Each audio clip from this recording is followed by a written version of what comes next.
Cool. So, yeah, hello everyone. Unfortunately, I don't think all of our group members could make it. So with us, we have me, Rohit, and then my teammates. I'm Aaryaansh. I'm Sarveshan.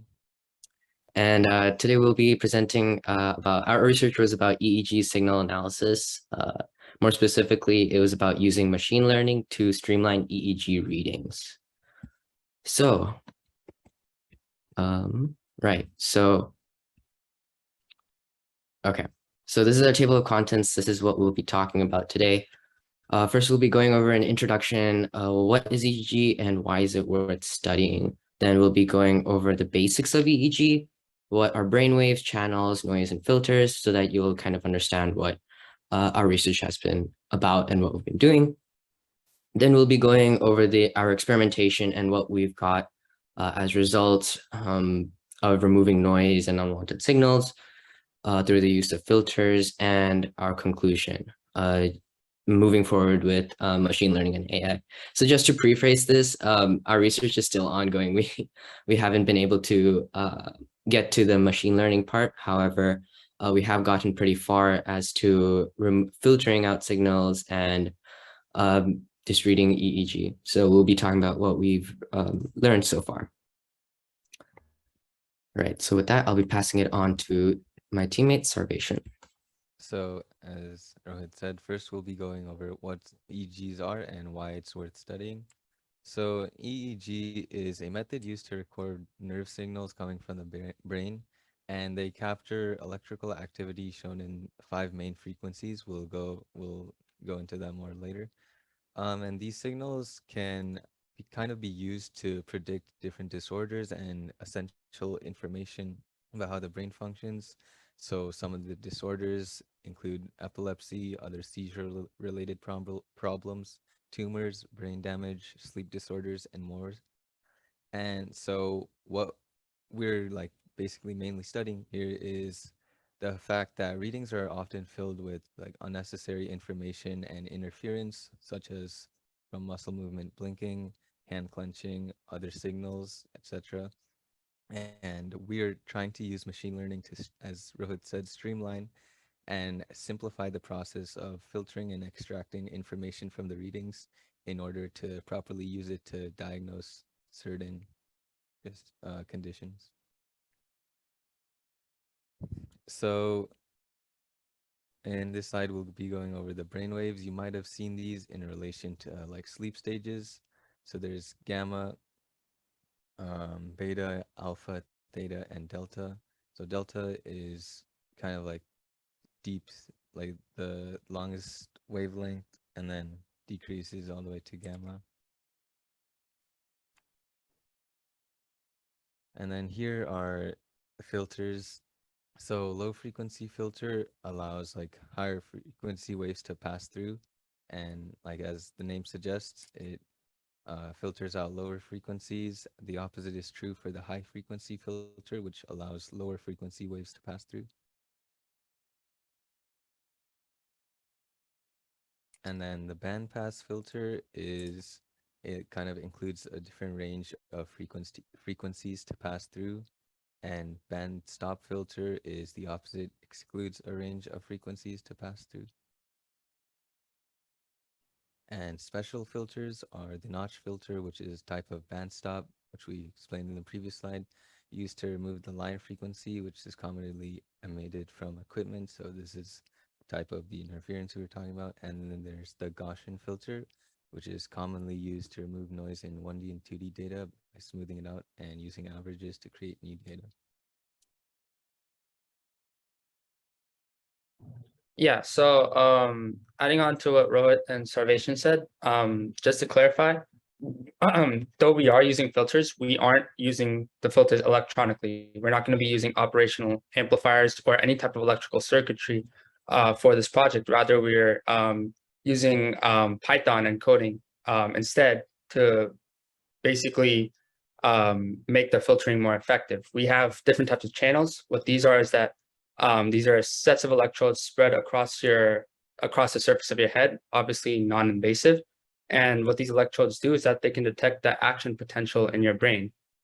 Starting off, we have electrodes placed near our nasion, our frontal lobe. And basically, these types of areas are associated with decision making, higher level thinking. And from here, we can collect something known as gamma waves. These are high frequency waves. And often when you're involved in a very strenuous mental task, brainwaves as such will show up in your EEG readings. On top of that, we have our temporal lobe.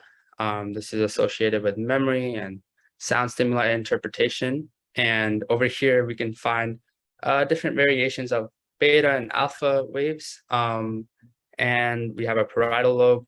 Here we can find more of our brain's capability to interpret our senses and decode things such as temperature. And lastly, we have our occipital lobe, which is associated with sight.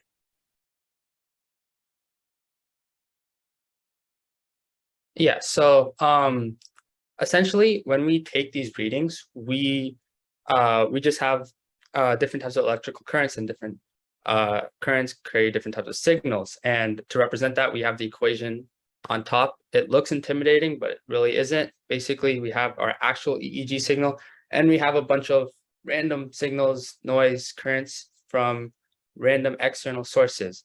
And this is known as noise. We get the types of noise, and the sources of this type of noise are biopotentials, anything from flexing your muscle or moving your eyebrows, blinking your eyes, to things like electrical noise. This might come in the form of your electrodes, machines, any type of thermal noise or shot noise, flicker noise. And then of course we have our common mode noise. Common mode noise comes from also the electrodes.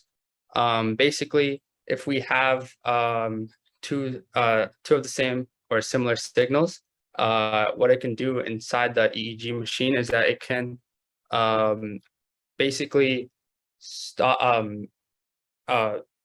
the EEG's ability to interpret the signals correctly. We have two of the same signals going in through different types of operational amplifiers and filters.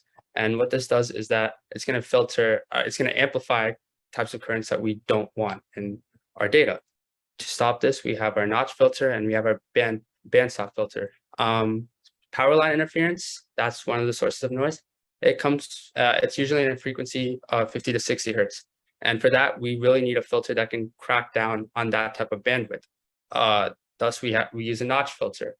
For frequencies that are very, very low, we tend to use stuff like filters like a high pass filter or a bandstop filter, even though that is a tad bit more complicated for these type of frequencies. And additionally, as I mentioned before, a source of noise is our movement of our eyes. It's the blinking of our eyes. And the reason this happens is that just us blinking our eyes, it causes changes in electrical fields surrounding our nerves and our neurons. And as we know from thousands of years of physics, we have changing current. That means we have changing magnetic fields, which can induce different types of currents in other nerves, other wires, etc.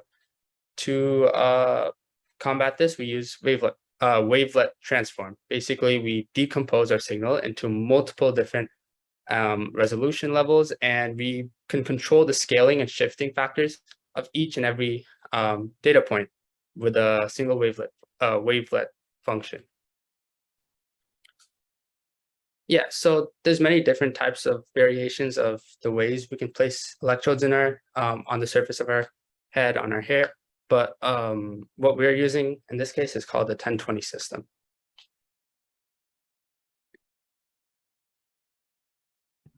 Right, so now moving on to the data. So our data that was provided was taken through using the emotive headset, and they conducted a test using 5 people over 7 days. And each subject for each day, they recorded 40 minutes with the headset on, and the 40 minutes is divided into 3 different states, as you can see here, with unfocused having 10 minutes, focused the next 10, drowse the 20 minutes. So just for reference, this is only, and the data is also collected at 128 hertz. So during 1 second, you would have 128 data points. And this is, we're able to parse through all that data, and this is just for perspective to see, so you could see what it is. We've been able to get the data for, this is 1 second for subject one, for day one. We're able to move through days and move through subjects as well, and get different types of channels. But for now, we're going to be focusing on one channel, which is the F7 channel. And we'll be using our filters on this.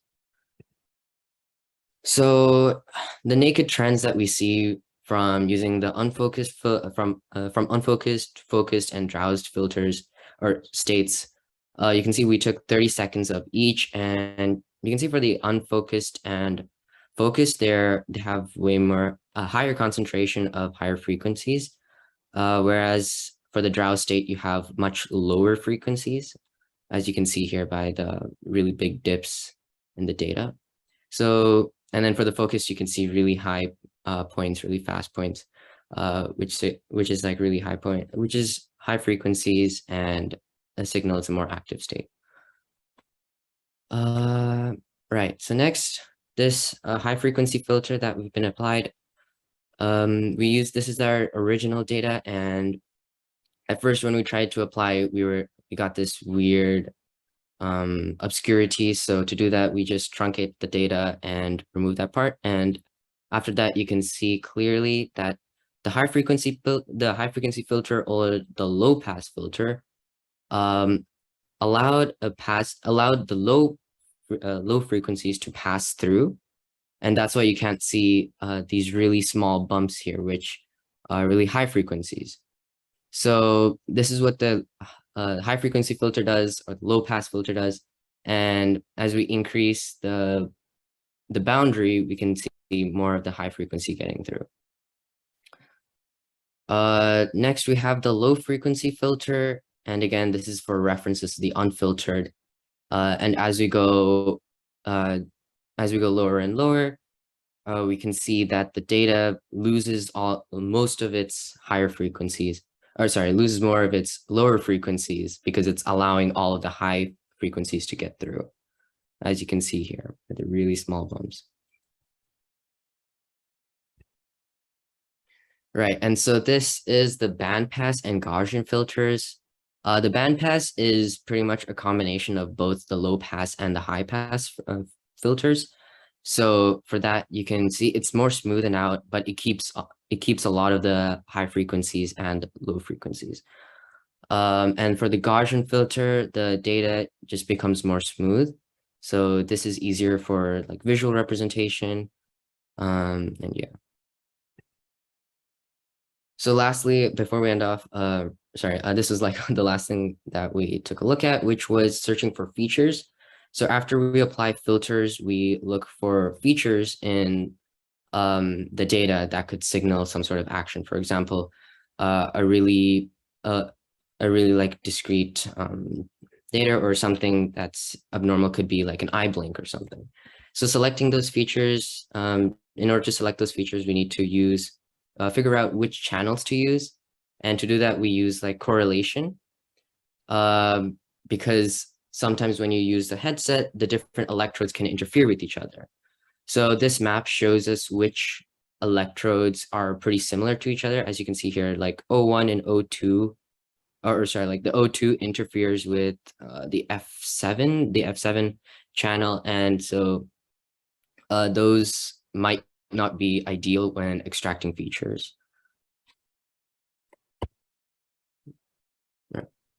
Yeah, so basically we have our data, and now we can use the FFT algorithm, recursive algorithm, to bridge the gap between our raw EEG data and the representation of our brain waves.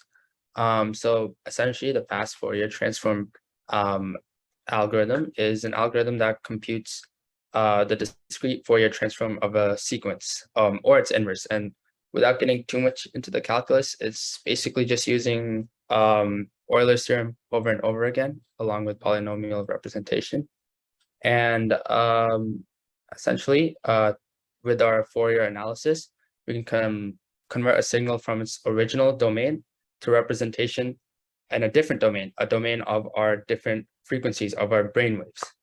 So it's basically just a conversion of our domain while looking at our different data points and kind of sorting them out. So as we look forward in this project, essentially what we want to do is we want to look at more types of pre-processing types of filters. You know, we want to remove different types of data points, outliers that don't belong in our data, to just smooth our data and make it more clean. Along with that, we look forward to experimenting with different types of machine learning models to essentially convert this EEG into a BCI. Thank you.